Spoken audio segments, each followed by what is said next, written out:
and I promise this is not an original idea that I'm pretending to have heard elsewhere, that my friend asked me to ask sort of question, that in all sexual exchanges, there's a power exchange. Definitely. Maybe you could elaborate on that, because as you were describing some of the seductive power dynamics that exist, a phrase that I've heard before came to mind that at first made me chuckle, but then made me think quite deeply about this issue of the relationship between sexual and power dynamics, which is this notion of topping from the bottom. You know, if one is giving someone else the impression that they are more powerful, by virtue of the word giving, they actually hold some power, right? Power can be given or taken, but oftentimes seductive exchanges and sexual exchanges and romantic exchanges in particular are about both people buying into a temporary illusion. Let's pretend that you're in charge when actually I'm in charge. Okay, but I know that you think that you're in charge. Okay, let's just pretend none of that exists and just do X, right? And I think this is another example of covert contracts. And it's one that actually can potentially create a lot of problems post hoc, right? But I think the relationship between sex, romance, and power is an important area to explore in the context of this. Well, I wrote The Art of Seduction with the idea that it was an art invented by women. It was invented by women who had no power, essentially, socially, politically, in any sense of the word, in domestically, right? But the one power that they could wield over a man was through sex, some physical attraction. And so they developed this art of kind of luring a man into their world through various theatrical effects, Cleopatra being kind of the archetype of this, and then luring the powerful man into this world. He has the illusion that he's the one pursuing her, but in fact, she is the one controlling the dynamic. So oftentimes the person who appears to be the weaker one in the relationship, who's not doing the pursuing, is actually inviting the pursuing, is actually leading the other person on. So there's a lot of kind of appearance games going on, and you can never really figure out who exactly is in control of the dynamic. Because one person is like allowing the other person to lead them on, but the fact that you're allowing them is a degree of power, is a degree of control, right? So it's very hard to figure out. And sex and power and romantic relationships are very much intertwined in us, physically, emotionally, neurologically. You can't avoid it, right? And so I think it's kind of dishonest to say that none of that exists, that it's like that there's some egalitarian paradise out of there when it's really not wired in us for that kind of relationship. There's a recent scientific publication / factoid that I wanted to share with you in this context because I'd like your thoughts on it. David Anderson, who's a phenomenal neurobiologist, he's been a guest on this podcast before. He's a professor at Caltech, studies basically the functions of the hypothalamus. So things like aggression, mating, and things of that sort, and does it with great detail. He's a virtuoso of the hypothalamus.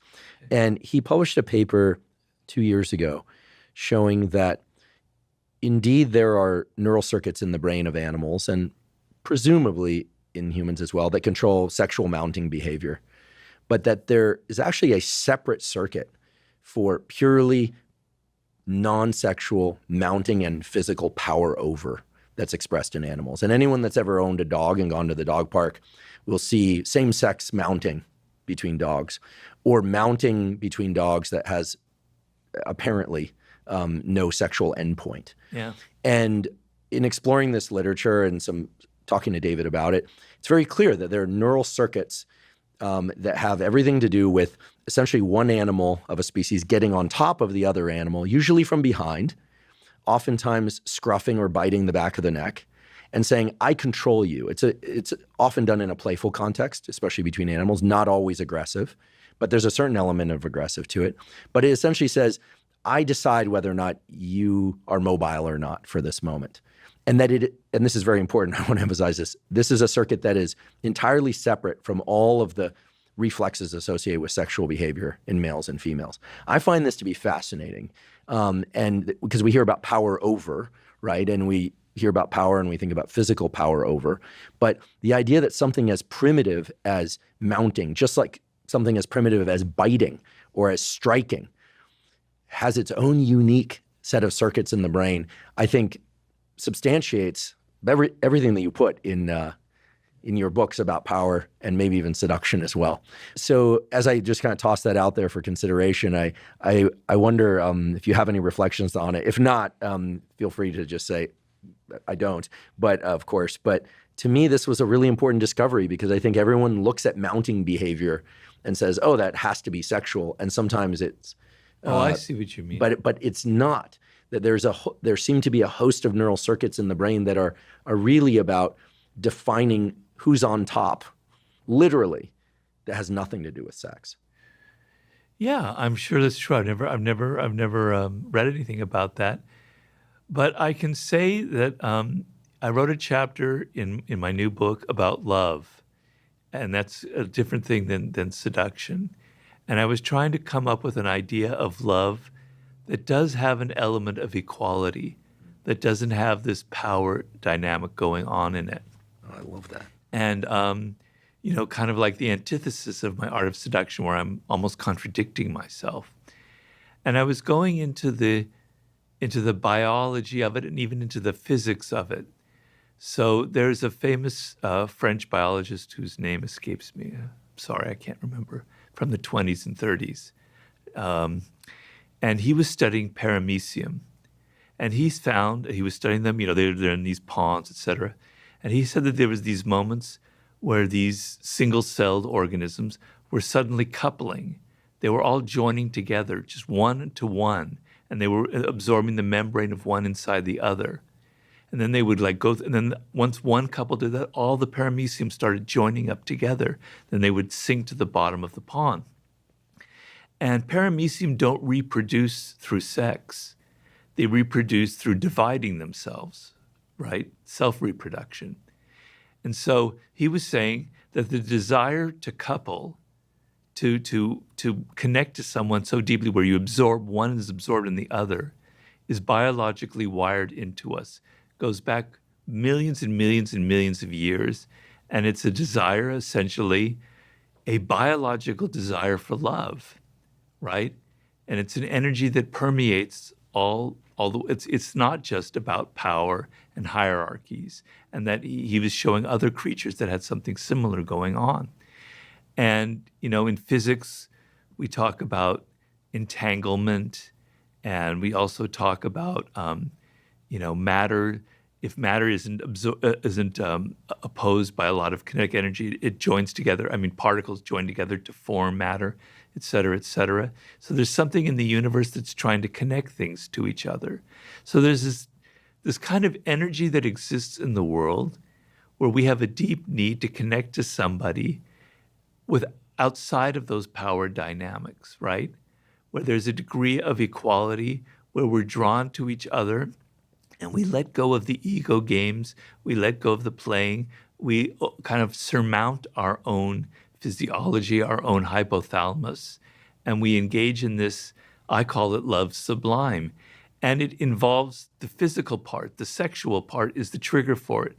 Because when you have sex with someone, your body is suddenly permeable to their energy in a way that you cannot control. It releases all kinds of chemicals in the brain that are very powerful. And oftentimes that sense is too powerful and you react and you're afraid of it and you pull back. But if you don't react and you go further, then the mind also becomes permeable to the other person and their energy and their desire.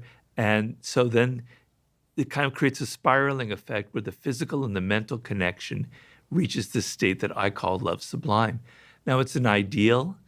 It doesn't really exist that much out there in the world today, but there are stories in history that illustrate it, and I believe that it is a biological necessity for us to feel a deep, deep sense of connection. We normally ascribe that to religion, to God, etc. But I maintain the essence of love, the model for love, is between two human beings, straight or homosexual, doesn't matter. And that feeling of surmounting our own neurology, our own system, and entering this zone is deeply, deeply satisfying. We all want it.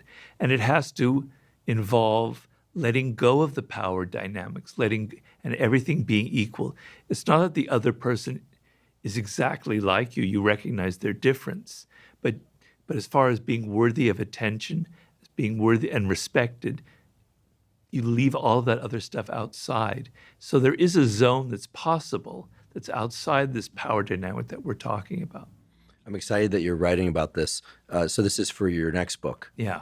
I'm very excited. I couldn't help but think of some of the parallels between what you describe and what we're observing nowadays in the landscape of politics and social dynamics, where clearly there is no setting aside of egos. People feel both sides feel attacked. Everyone in between feels confused, like, why do I have to pick a side?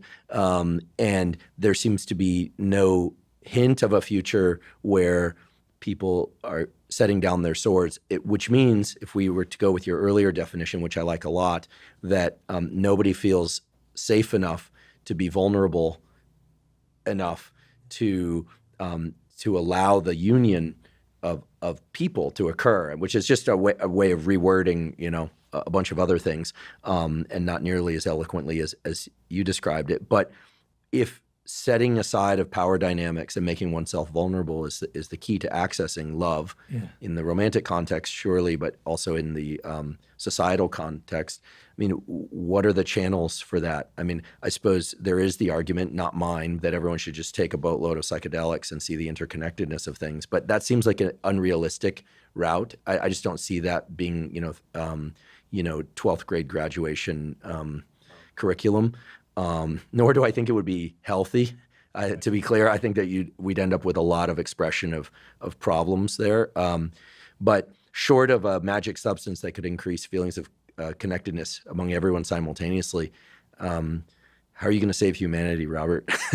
Well, because I'm concerned about young people in particular with hookup culture, with pornography, et cetera, et cetera. It's kind of rewiring the human brain, and we're losing what I was just describing. And I see particularly a lot of young people, and I don't blame them because they've grown up in a world that's very chaotic and very hostile. Could I say, I think it's, and not to be nitpicky here, but I love what you just said. I think in my mind, things like that are hijacking the hardwiring of the brain. Okay. And I'm right, just, right. no, and I'm not, again, forgive me, the audience is probably going, oh, you can't really rewire the brain like that. So. Well, I think we can expand and rewire upon our hardwiring, but so much of what you talk about in your books is about finding one's essence, but then also what I love about your book so much, among many other things, is that it's about that dance between the hardwiring and the possible of through effort. So anyway, forgive me for being... No, it's very accurate. So yeah, how do you get us out of this? Well, you're putting a big burden on me. I am, but I think you're up to it.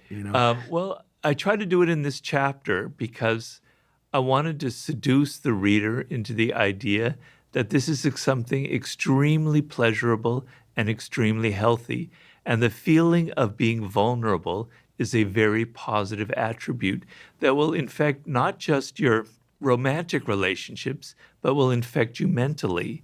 So creative people are extremely vulnerable. They're extremely vulnerable to ideas. They're extremely vulnerable to the environment. And closing yourself off into your own ego, into yourself. So the chapter is called Escape the Prison of the Ego.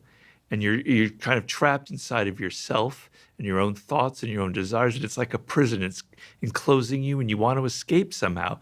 And you escape through drugs, you escape through porn, but it doesn't lead to actually escaping. You want to be able to let go of the self and get out of this prison that you're in, right? And so it's a desire that we all have. And so I wanted to frame it as this incredibly positive dynamic that you can engage in. And the ability to be vulnerable to other people, to open yourself up and to say that, yeah, they might hurt me, but I'm strong enough to take it. And if they hurt me, I'll learn from it and I'll rebound. And I know that's a bit naive on my part, but I want you to at least have that feeling, because a lot of young people write to me and they say, I can't fall in love anymore. I don't like that feeling. It makes the loss of control is too much. And a lot of that what their behavior patterns are in creating this sense of control, which you can have when you're locked inside of yourself. Hence, overindulgence in pornography Yeah. and masturbation, et cetera, as a way to avoid the understandable fear about interrelational dynamics. Yeah. Yeah. So, when you're young, you're idealistic, at least a lot of young people are, and you have these dreams and these hopes. And to let go of this possibility, which is deeply pleasurable and deeply therapeutic to the human animal as a social animal, it's like the highest form of interaction that we can have. So my strategy in that chapter was to paint such a wonderful portrayal of the pleasures that are awaiting you by letting go of your defenses, of letting go of all of your natural resistance factors and opening yourself up to other people is a key to not just a romantic relationship, but to career success, to mental energy, to creativity, to being open in general, right? And so I don't think I could have a wide, a huge impact, but we'll see when the book comes out. But I'm advocating that sense of opening yourself up to the universe, to the cosmos itself, as an energy that permeates the world. And so that you don't want to, the feeling of being closed inside of your ego, inside of yourself, I want to make it so you feel the pain of that, because you don't really feel the pain of it. You feel like it's comfortable for you. But I want to make it clear to you that it's not comfortable. It's deeply, deeply painful, and it's disconnecting you from some of the best experiences you can have in life. So I have that strategy. The only other hope I have is in the human spirit itself. So a lot of this is being caused by social media, I believe, right? And the instant and the kind of immediate gratification we can get in so many ways. And my hope is that young people get fed up and get just disgusted with all this disconnection and alienation in their life, and that they hunger from actually something more communal, more interactive, more real, as opposed to virtual. And so that the human spirit can't be completely squashed by technology, et cetera. So I have that hope because we've gone through these cycles before in history where people have become very invulnerable and very locked and closed. And suddenly there's an explosion, a creative explosion, like in the 1960s, like in the 1920s, like in 18th century Europe with the Casanova, where seduction reached its kind of apogee, et cetera. So it has kind of swung back and forth between these moments where humans get incredibly closed and bitter and partisan and everything's conflict and everyone's divisive, et cetera, and suddenly it goes in the opposite direction. I have hope in that possibility, and I structured my chapter to perhaps sweep that a little bit along that tide and see if I can have any effect. Well, I think what you just described in conversations like it and that stem from it are likely to have a tremendous effect. I think it's exactly what's needed now, and certainly I'll be to amplify that message. I agree with everything you said, and not just because you're sitting here as a guest on this podcast, but because it's clear to me that while power dynamics and seduction are wired into our human relations since the beginning of time, that we have reached a very challenging period in our history. It's somewhat of a relief to me to know that it's happened before, but in a very different context. We hear a lot about the swinging back and forth of the pendulum. Someone, in fact, Peter Attia, online physician's brother, actually said, so we'll credit him. He said, no, it's not a pendulum that swings back and forth. Unfortunately, now it's become a wrecking ball. So it's swinging back and forth and doing damage as it reaches its extremes. And I think that I also look forward to a time where people acknowledge the injustices around them and that have been done to them and others, and but somehow are able to transcend that. And the word that I'd like to pick up on there is the word justice. It was pointed out to me by someone I respect very much that having a sense of justice is a wonderful and important thing. And as humans, it's important to how we structure society. But I do think that a lot of the negative things that we see out there nowadays have something to do with the availability of ready availability of pornography, high density calorie food, et cetera, a bunch of things like that. But that one of the issues with social media, because it does have its positive aspects, but one of the negative issues in my mind is that it's a steady flow of examples of injustice. So all day long, you're just seeing things like that piss you off and that piss other people off, and for different reasons. But what was pointed out to me is that one of the key things about a sense of injustice is to be able to determine whether or not there's anything that you should do about it. And I think that everyone now feels a bit hijacked by all the injustices we see, because we feel like, well, we're supposed to do something about it. But it may be that while we can't let every injustice pass, that being bombarded all day long with things that upset us is hijacking our creativity. It's distracting us from our deeper purpose. It's preventing a sense of vulnerability that would lead to a sense of deep love, and on and on. So I don't think it's just about the tantalizing lures of sex, food, and looking at bodies and hearing voices on social media. I think there is some validity to that, but that it's also that there's just ample opportunity to go down the gravitational pull forces of injustice. Like, oh, that's so frustrating. Why are they doing that? I mean, I catch myself doing that, talking to coworkers when I walk in about, did you see this thing? This is crazy. What's going on with it? They're crazy. When, as opposed to thinking about anything else in that moment.